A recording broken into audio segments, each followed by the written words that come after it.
আচ্ছা, দেখতে পাচ্ছ তো? দেখো, প্রথমে যেটা দেখতে হবে, এটার নাম হচ্ছে দ্বিঘাত সমীকরণ।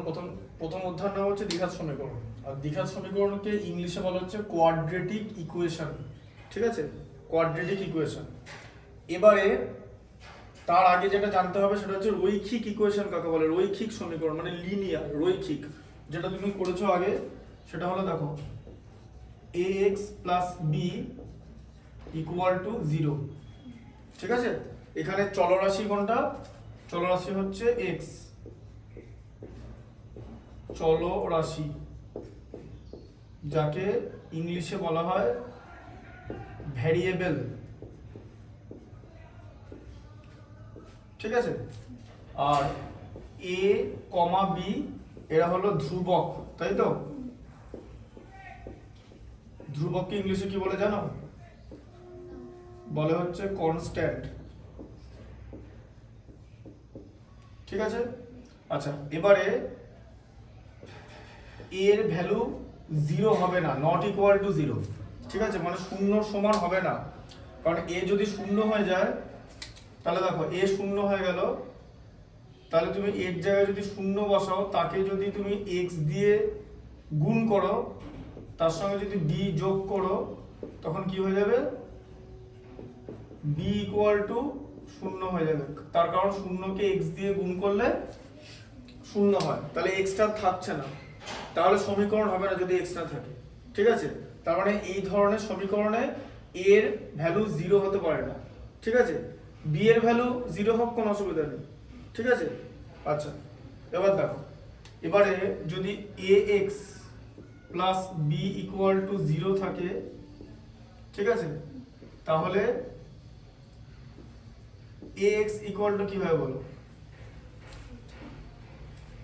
ax ইকুয়াল টু, এটা প্লাস বি ছিল, তাই তো? বাঁ দিকে প্লাস বি ছিল, তো ডান দিকে কি হয়ে যাবে? Minus B. ঠিক আছে, তাহলে x ইকুয়াল টু কি হবে বলো? কি হবে? এটা x এর সঙ্গে গুণ ছিল, কিন্তু আমি শুধু x এর মান বের করব, এর মান বের করব না। এটাকে আমাকে ডান দিকে নিয়ে যেতে হবে, তাহলে কি হবে? মাইনাস বি বাই এ। ঠিক আছে, এটা হচ্ছে মাইনাস বি বাই এ। বুঝতে পারলে? দেখো, এবার এটা হলো রৈখিক সমীকরণের সমাধান পদ্ধতি। ঠিক আছে, এবার এটা হলো রৈখিক সমীকরণের একটা সাধারণ সমীকরণ বা জেনারেল ইকুয়েশন, রৈখিক।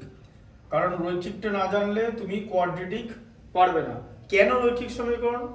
তার কারণ তুমি যে ax plus B equal to 0 লিখলাম, এখানে x এর ঘাত হচ্ছে 1। ঠিক আছে, মানে পাওয়ার। বুঝতে পারলে? ঘাত, x এর সর্বোচ্চ ঘাত হচ্ছে 1, তাই এটা একটা রৈখিক সমীকরণ। আর কোয়াড্রেটিকে x এর ঘাত হবে 2। ঘাত, এটাকে ইংলিশে বলা হচ্ছে পাওয়ার। বুঝতে পারছো তো? দেখতে অসুবিধা হচ্ছে না তো? আচ্ছা, তাহলে এটা হলো রৈখিক সমীকরণ। ঠিক আছে, ax plus B equal to 0 আর x এর পাওয়ার হচ্ছে 1। এরপর আমরা যেটা দেখবো সেটা হচ্ছে দ্বিঘাত সমীকরণ কেমন দেখতে। ঠিক আছে, সেটাকে বলা হয় জেনারেল ইকুয়েশন বা সাধারণ সমীকরণ।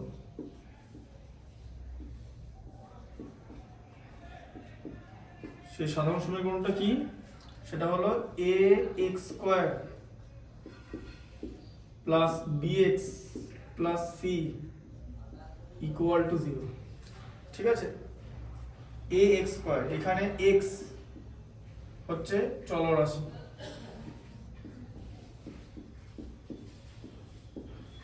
ঠিক আছে, মানে ভেরিয়েবল। আর a, b, c এগুলো হচ্ছে ধ্রুবক।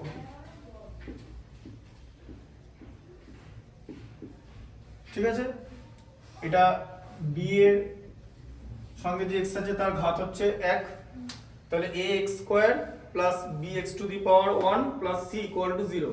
তাহলে x এর সর্বোচ্চ ঘাত কত আছে 2, তাহলে এটাকে বলা হবে হচ্ছে দ্বিঘাত সমীকরণ, x এর সর্বোচ্চ ঘাত। এবং কিভাবে দ্বিঘাত সমীকরণটা থাকবে, ঠিক আছে, সেটা হবে এভাবে থাকবে যে ax square plus bx 1 x two the power 1 plus c x two the power 0 equal to 0। দেখো x টু দি পাওয়ার 0 মানে তো 1, তাই তো? এটা জানো তো, কোনো কিছু টু দি পাওয়ার 0 মানে 1, মানে জিনিসটা জানো তো? কি করে জানো, কেন হয়, প্রুফটা বলতে পারবে? দেখো দেখে নাও যে x ধরো a টু দি পাওয়ার 0, এটার ভ্যালু কত 1, তাই তো? হ্যাঁ, কেন হচ্ছে দেখো a টু দি পাওয়ার 0, আচ্ছা 0 কে আমি লিখতে পারি b মাইনাস b লিখতে পারি তো, হ্যাঁ, b minus b c minus c যা কিছু দেখা যায় তো। আচ্ছা এবার বলো যে a to the power b minus b আছে, এটা কখন হয়? যখন a to the power b এর নিচে a to the power b থাকে, এই যে, তবেই তো b মাইনাস, কারণ বলো কি আছে, সূচক, সূচকের নিয়মাবলী পড়েছো তো, প্লাস মাইনাস সূচক ছিল, ঠিক আছে? তাহলে এই যে বেস মানে নিধান, ঠিক আছে, বেস হচ্ছে এখানে তোমার হচ্ছে a, আর পাওয়ার মানে ঘাত, ঠিক আছে, b, বুঝতে পারলে? তাহলে এবারে a to the power b K a to the power b দিয়ে যদি আমি ডিভাইড করি তাহলে কি পাবো, a to the power b minus b পাবো। মানে আমি যদি এরকম লিখি যে a to the power x by a to the power x, তার মানে এটা হয়ে যাবে a to the power x minus x, কারণ সেম একই বেস থাকলে ঘাতের মধ্যে মাইনাস হয়, ঠিক আছে, যখন ভাগ হয়, ভাগের সময়, ঠিক আছে, a to the power x minus x মানে সাবট্রাকশন, মানে বিয়োগ হয়, মাইনাস, তাহলে তো এটাকে a টু দি পাওয়ার 0 লেখা যাবে তো, x মাইনাস x তো 0। আবার a to the power b কে তুমি যদি a to the power b দিয়ে ডিভাইড করে দাও তাহলে তুমি 1 পাবে তো, কোন সংখ্যাকে যদি সেই সংখ্যা দিয়ে ডিভাইড করা হয়, ভাগ করা হয়, তাহলে সেটা 1 হয়। তাহলে বুঝতে পারলে, কোনো কিছু টু দি পাওয়ার 0 1 এভাবে আসছে, ম্যাথমেটিক্সে মানে বিনা প্রমাণে কিছু হয় না, বুঝতে পারলে? তাহলে a to the power b by a to the power b হচ্ছে 1, ঠিক আছে? তাই c মানে তো c ইনটু 1 এরকম লেখা যায় তো, এই যে c টা মানে এই যে c টা c ইনটু 1 লেখা যায় তো, 1 এর জায়গায় লিখলাম হচ্ছে x টু দি পাওয়ার 0, বুঝা গেল? আচ্ছা এবার এই যে সমীকরণটা, এটাকে বলা হচ্ছে দ্বিঘাত সমীকরণ। এবার এই যেরকম রৈখিক সমীকরণে x এর মান বার করা হলো, ঠিক তেমনি দ্বিঘাত সমীকরণে x এর মান বার করা হবে, ঠিক আছে? আচ্ছা দেখে নাও কি পদ্ধতিতে বার করা হচ্ছে। তাহলে আরেকবার লিখলাম ax square plus bx plus c equal to 0, ঠিক আছে? আচ্ছা এবারে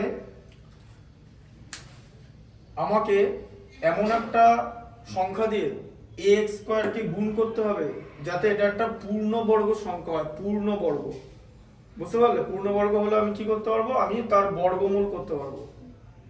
যেমন ধরো 4 যদি থাকে তাহলে 4 থেকে আমি 2 বানাতে পারবো, ঠিক আছে?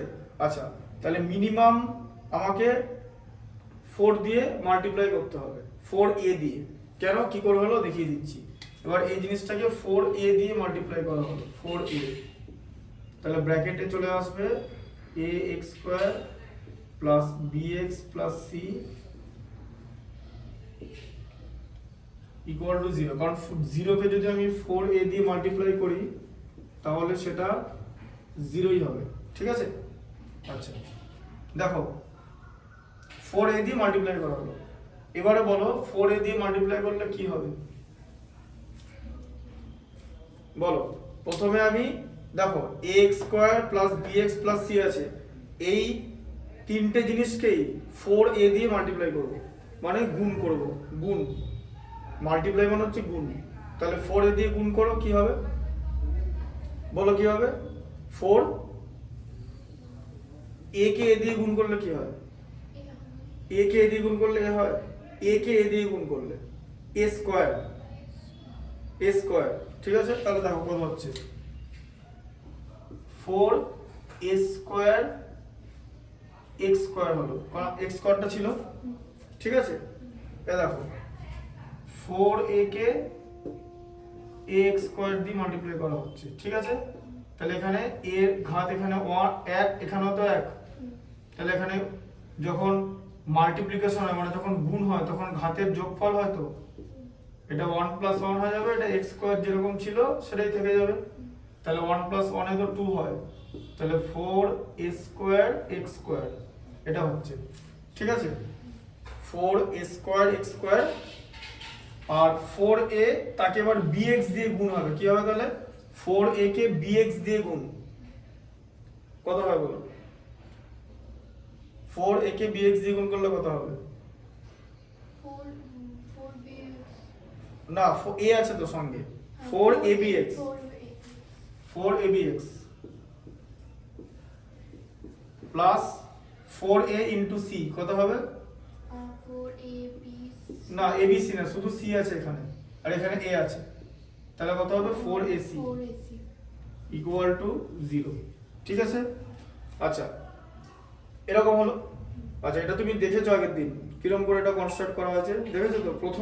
প্রথমটা যে ছিল এটা কিন্তু, ঠিক আছে? এরপর কি করা হবে? আচ্ছা, এই যে 4a স্কয়ার x স্কয়ার এটা হচ্ছে একটা পূর্ণবর্গ সংখ্যা। কেন পূর্ণবর্গ? কারণ 4 কে আমি লিখতে পারি 2a স্কয়ার, a স্কয়ার কে লেখা যায় a তার হোল স্কয়ার, তাই তো? 4 কে লেখা যায় হচ্ছে 2a স্কয়ার লেখা যায়, তাই তো? a স্কয়ার কে লেখা যায় a তার হোল স্কয়ার, আবার x স্কয়ার কে লেখা যায় x তার হোল স্কয়ার, লেখা যায় তো? তাহলে এখানটা কি হলো 2a ইনটু x টোটালটার হোল স্কয়ার, তাই তো? কারণ সব গুণ রূপে আছে, মানে মাল্টিপ্লিকেশন ফর্ম, গুণ রূপে আছে, প্লাস এবারে আমি কি ফর্মুলা ব্যবহার করছি সেটা তুমি জানো, সেটা হচ্ছে a প্লাস b তার হোল স্কয়ার। দেখো a প্লাস b তার হোল স্কয়ার ইকুয়াল টু কি হবে? a square plus 2ab plus b square, ঠিক আছে? a প্লাস b তার হোল স্কয়ার হচ্ছে a square plus 2ab plus b square. a plus b তার whole square কথা মানে হলো a plus b K a plus b দিয়েই গুণ করা, ঠিক আছে? এবার এটা গুণ করলে এটা হয়, বুঝতে পারলে? আচ্ছা, তাহলে এবার এখানে a স্কয়ার পেয়েছি, দেখতে পাচ্ছ a স্কয়ার পাওয়া গেছে। এবার 2ab লিখবো তো, তাহলে লিখে দিলাম 2 ইনটু 2ax, এই যে এটা লিখলাম তো, কারণ এখানে 2 এখানে a টা লিখলাম, b লিখতে হবে তো, কারণ ওপরে কি আছে 4abx আছে তো, আর এখানে কি আছে 4ax আছে, দেখেছো? এখানে 4abx আছে, ঠিক আছে?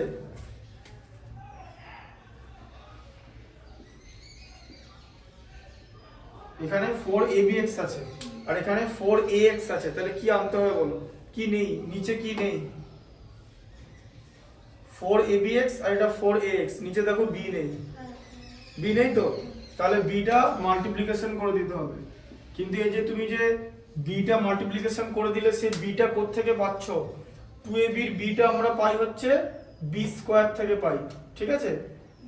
তাহলে যে b টা মাল্টিপ্লিকেশন করলে তার আবার স্কয়ার আনতে হবে, মানে একটা b স্কয়ার আনতে হবে বাইরে থেকে, সেই b স্কয়ারটা আনা হলো, তাই তো? হ্যাঁ, আচ্ছা, এবার তুমি যে b স্কয়ার আনলে তুমি তো এটা বাইরে থেকে এনেছো, এটা তো এই সমীকরণের অংশ ছিল না, তাহলে যে জিনিস এনেছো সেটা আবার বাদ দিয়ে দিতে হবে, কারণ আমাকে ভ্যালু মানে মান একই রাখতে হবে, ঠিক আছে? প্লাস কি হবে 4ac ইকুয়াল টু 0, যেরকম ছিল, ঠিক আছে? বুঝতে পেরেছো? আচ্ছা, এবার এখানটা দেখো পরের লাইনটা, এবারে এই যে 2ax তার whole square plus 2 into 2ax into b plus b square, এই তিনটে জিনিস এরকম দেখতে, a square plus 2ab plus b square, তাই তো? এবার এটাকে আমরা কিভাবে লিখবো, a প্লাস বি তার হোল স্কোয়ারে লিখবো। তাহলে বলো এটা কাদের কাদের হোল স্কোয়ার হয় বলো। এই যে দেখো দেখো a square plus 2ab plus b square লেখা আছে তো, সেখান থেকে আমরা কি করলাম, a প্লাস b তার হোল স্কোয়ার করলাম, তো এটাকেও সেরকম বানাতে হবে। তাহলে এটা কাদের স্কোয়ার, একটা 2x থাকছে a আর তার সঙ্গে b থাকছে, তাহলে দেখো এটাকে লিখলে হয় 2ax প্লাস b তার হোল স্কোয়ার। দেখো এই যে বুঝতে পারলে, 2ax টা হচ্ছে a আর b যেরকম b ছিল, বুঝতে পেরেছো? কারণ আবার এটাকে যদি আমি ভাঙি মানে বিস্তৃতি করি তাহলে তো এটাই পাবো, এই যে a square plus 2 into 2ax into b plus b square, a square plus 2ab plus b square equal to, তাহলে এখানে প্রথম তিনটে টার্ম হয়ে গেল, এই পর্যন্ত হয়ে গেল, ঠিক আছে?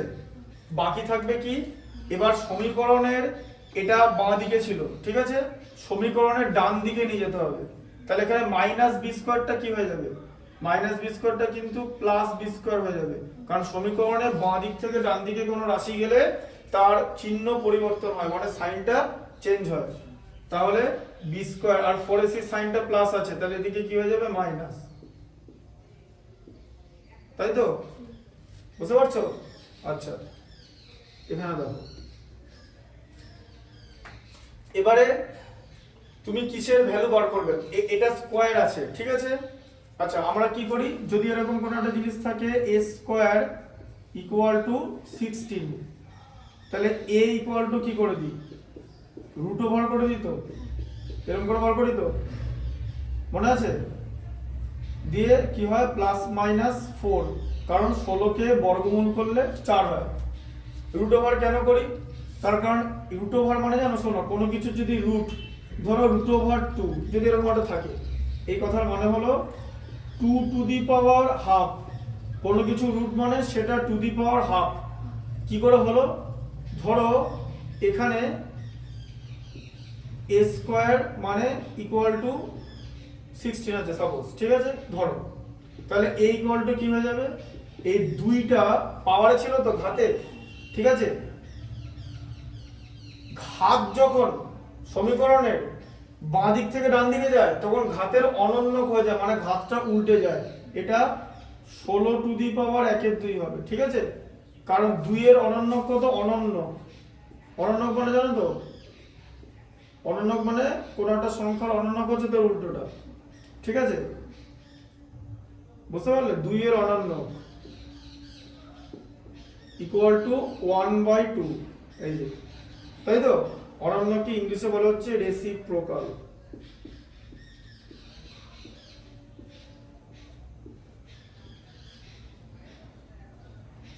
ঠিক আছে, তাহলে এই স্কয়ার ছিল তো এটা, তাহলে এটা কি হয়ে যাবে, রুট হয়ে যাবে, স্কয়ারটা 1/2 মানে রুট, বুঝতে পারলে, রুট। তাহলে এখানে 2ax + b হয়ে গেল, শুধু স্কয়ারটা উঠে গেল। আচ্ছা রুট হতে গেলে প্লাস মাইনাস দিতে হয়, root over plus minus b square minus 4ac, এই প্লাস মাইনাস, এটা প্লাস মাইনাস দিতে হয়। কেন প্লাস মাইনাস দিতে হয় সেটা বলে দিচ্ছি। ধরো তুমি -2 কে -2 দিয়ে মাল্টিপ্লাই করলে, তাহলে কত হয়, মাইনাস ইনটু মাইনাস প্লাস হয়ে গিয়ে 4 হয় তো। আবার তুমি যদি +2 কে 2 দিয়ে গুণ করলে তাহলে কত হয়, সেই 4ই হয় তো। তাহলে এবার আমি যদি কোন জায়গায় এরকম লিখি যে, ধরো এরকম লেখা আছে b স্কয়ার ইকুয়াল টু 4, ঠিক আছে, তাহলে b ইকুয়াল টু কত হবে, √4 তো, কিন্তু তার আগে তো প্লাস মাইনাস হবে, তার কারণ দুখানা মান বেরোবে, একটা +2 একটা -2, কারণ রুট করতে গেলে বেরোয়, ঠিক আছে, কিন্তু √4 যদি শুধু থাকে তাহলে কিন্তু +2ই থাকবে, কিন্তু এখানে সমীকরণে আছে, সমীকরণে যদি রুট থাকে, যদি তোমাকে আমি যদি জিজ্ঞেস করি যে শুধু √81 এর মান কত, এর মান হবে 9, ঠিক আছে, কিন্তু এটাই যদি এরকম থাকে যে a স্কয়ার ইকুয়াল টু 81, তাহলে বা 81, তাহলে এর মান কত, তখন প্লাস মাইনাস রুট ওভার 81 হয়ে গিয়ে প্লাস মাইনাস 9 হয়ে যাবে বা 9 হয়ে যাবে। বুঝতে পারলে? এমনি এমনি হবে না। তো এটা যদি দ্বিঘাত সমীকরণ আকারে থাকে তাহলে দুটো মান বেরোবে, না হলে একটাই মান, সেটা পজিটিভ। কিন্তু এখানে তো দ্বিঘাত সমীকরণ ছিল, মানে সমীকরণ আকারে, তাই প্লাস মাইনাস হলো। ঠিক আছে? এবার তাহলে 2ax plus b equal to plus minus root over B square minus 4ac হলো। ঠিক আছে? আচ্ছা, প্রায় হয়ে এসছে, আর বেশি কিছু নেই। আচ্ছা, এবার এখানটা দেখো। আচ্ছা, এবার আমাদের টার্গেট কি এখান থেকে x এর মান বের করা, তো তাহলে b টাকে তো সরাতে হবে। তাহলে b টা এখানে প্লাস আছে, তাহলে কি হয়ে যাবে? এবার এখান থেকে হয়ে যাবে হচ্ছে 2ax ইকুয়াল টু b টা মাইনাস b হয়ে যাবে, তাই তো? আর এখানটা যেরকম ছিল সেরকম হয়ে যাবে minus b plus minus root over B square minus 4ac। ঠিক আছে? বুঝতে পারলে? আচ্ছা, এবার এখান থেকে কি করব? x এর মান বার করব। তো তাহলে x ইকুয়াল টু কি লিখবো বলো? x এর সঙ্গে এই যে 2a দেখতে পাচ্ছ, এটা গুণ আকারে আছে তো, হ্যাঁ? তাহলে x এর মান যদি আমরা বার করি তাহলে 2a টাকেও সরাতে হবে। তাহলে কিভাবে সরাবো? এটা তো গুণ আকারে আছে, সমীকরণের ডান দিকে নিয়ে গেলে কি হবে? ভাগ হয়ে যাবে। তার মানে পুরোটা ভাগ হয়ে যাবে, কিন্তু পুরোটা, টোটালটা, মানে minus b plus minus root over B square minus 4ac by 2a হয়ে যাবে। ঠিক আছে? এটা এভাবে x এর মান দ্বিঘাত সমীকরণে বার করা হয়। এটাকে কি বলে? এটাকে বলা হচ্ছে শ্রীধর আচার্য সূত্র।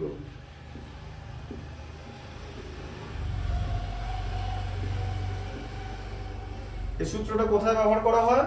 যখন দ্বিঘাত সমীকরণের সমাধান করা হবে, সেই দ্বিঘাত সমীকরণটা যখন বেরোবে এই আকারে, তখন ওই সমীকরণটাকে এর সঙ্গে তুলনা করা হবে, দিয়ে a b c তিনটে মান বের করে নেওয়া হবে, তারপরে সূত্রে ফেলা হবে, দিয়ে a b c এর মান ওখানে বসিয়ে দিয়ে করতে হবে। ঠিক আছে? তার জন্য এই সূত্রটা জানা দরকার, এবং তার থেকেও গুরুত্বপূর্ণ হলো এটা কোথা থেকে এসেছে সেটা জানতে হবে। ঠিক আছে? বা x এর মান কিভাবে বেরোচ্ছে, বা সূত্রটা কিভাবে হচ্ছে। তাহলে এখানে x এর দুটো মান পাওয়া যাবে। কি কি দুটো মান বলো তো? দেখো, এখানে মাঝে প্লাস মাইনাস আছে। ঠিক আছে? একটা মান আমি পাবো হচ্ছে minus b plus root over B square minus 4ac by 2a, একটা পেলাম। ঠিক আছে? আরেকটা পাবো হচ্ছে minus b minus root over B square minus 4ac by 2a। দুটো মান আমরা এই দ্বিঘাত সমীকরণে পাবো। বুঝতে পারলে? এবার x এর যে মান পাওয়া যায় দ্বিঘাত সমীকরণে, সেই মানগুলোকে বলা হচ্ছে বীজ, মানে রুট বলে, রুট। x এর মান হচ্ছে রুট, x এর মান সমান সমান হচ্ছে বীজ, তাকে ইংলিশে বলা হচ্ছে রুট। x এর দুটো মান পাওয়া যায়। ঠিক আছে? বুঝতে পারলে? x এর বীজ, একটা মানকে বলা হয় আলফা, একটা মানকে বলা হয় বিটা। ঠিক আছে? আলফা আর বিটা। এটা আলফা জানো তো? মানে এটা জানো কি জিনিসটাকে? এটাকে আলফা বলে, আলফা বলে, আলফা, আলফা বা L P H A, alpha. ঠিক আছে? এটাকে বলা হচ্ছে beta, B T A, alpha beta. ঠিক আছে? এটা হচ্ছে গ্রিক অ্যালফাবেট। এ বি যেরকম আছে এমনি আলফা বিটা, এটাকে বলা হয়। এ বি তো ওখানে আছে, কমন লিখবে। বুঝতে পারলে? তাই এভাবে, তাহলে এই সমীকরণটাকে বলা হচ্ছে শ্রীধর আচার্য। তাহলে কোনো দ্বিঘাত সমীকরণের এরকম পরীক্ষায় থাকবে যে শ্রীধর আচার্যের সূত্রর সাহায্যে দ্বিঘাত সমীকরণের সমাধান করো, তখন যে দ্বিঘাত সমীকরণটা পাবে সেই দ্বিঘাত সমীকরণটাকে এরকম লিখে নিতে হবে। ঠিক আছে? এরকম আকারে লিখে নিতে হবে, সেখানে a b c এর মান দেওয়া থাকবে, সেই মানকে বসিয়ে এখানে দ্বিঘাত সমীকরণের সমাধান করতে হবে। তার জন্য সূত্রটা দেওয়া হলো। ঠিক আছে? আচ্ছা, এবার এই জিনিসটা তুমি বোর্ডের যে জিনিসটা আছে এটা তুমি খাতায় লিখে নাও। এটা ওটা তোমার খাতায় কি লেখা? এটা ওটা আমি ওই যে অঙ্কগুলো করেছি ওটা লিখে নিয়েছো? পাঠিয়ে দিয়েছি। আচ্ছা, অন্বেষণ পাঠিয়েছে, তাই তো? আচ্ছা, ঠিক আছে। তাহলে ওটা কি খাতায় লেখা আছে বোর্ডেরটা? দেখি লেখা আছে কিনা। ওটা লেখা নেই, ওটা যখন ক্লাস করছিলাম পরে আমি ওখানে ক্লাস করছিলাম, বই খাতাটা আমি নেই। আচ্ছা বোর্ডেরটা লেখা নেই, বোর্ডেরটা তো অন্বেষা লিখেছে তবে। হুম। আচ্ছা যাই হোক ঠিক আছে, এটা বোর্ডেরটা লেখা নেই, বোর্ডেরটা তুমি লিখে নাও, বোর্ডেরটা লিখে নাও, বাকিগুলো বুঝিয়ে দেওয়া হবে।